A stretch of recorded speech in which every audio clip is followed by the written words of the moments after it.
একাত্তরের মুক্তিযুদ্ধের সময় রংপুরে ইসলামী ছাত্রসংঘের নেতা ও আলবদর বাহিনীর কমান্ডার ছিলেন এটিএম আজহারুল ইসলাম। রংপুরের বদরগঞ্জ উপজেলার লোহানীপাড়া ইউনিয়নের বাতাসন গ্রামে জন্ম নেয়া আজহার ৭০ জনের একটি সশস্ত্র আলবদর বাহিনীর নেতৃত্ব দিতেন।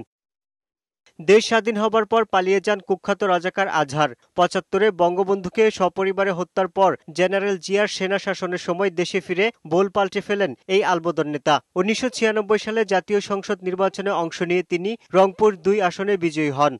তবে ২০১০ সালে আন্তর্জাতিক অপরাধ ট্রাইব্যুনাল গঠন করার পর তদন্ত শুরু হয় আজহারের বিরুদ্ধে। তার বিরুদ্ধে ৭১-এ মুক্তিযুদ্ধ চলাকালে রংপুর অঞ্চলে ১২৫৬ ব্যক্তিকে গণহত্যা, ১৭ জনকে অপহরণ, ১ জনকে ধর্ষণ, ১৩ জনকে আটক, নির্যাতন ও গুরুতর জখম এবং শত শত বাড়িঘর লুণ্ঠন ও অগ্নিসংযোগের মতো ৯ ধরনের ৬টি মানবতা বিরোধী অপরাধের অভিযোগ আনা হয়। দীর্ঘ শুনানি শেষে এসব অভিযোগের মধ্যে ১ নম্বর বাদে বাকি ৫টি অভিযোগই প্রমাণিত হয় ট্রাইব্যুনালে। ২০১৪ সালের ৩০ ডিসেম্বর তাকে ফাঁসিতে ঝুলিয়ে মৃত্যুদণ্ডের আদেশ দেয় আন্তর্জাতিক অপরাধ ট্রাইব্যুনাল।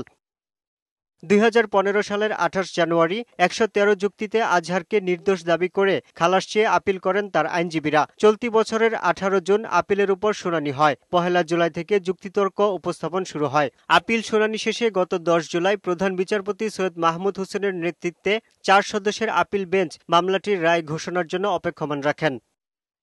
ইউসুফ রানা, বৈশাখী সংবাদ, ঢাকা।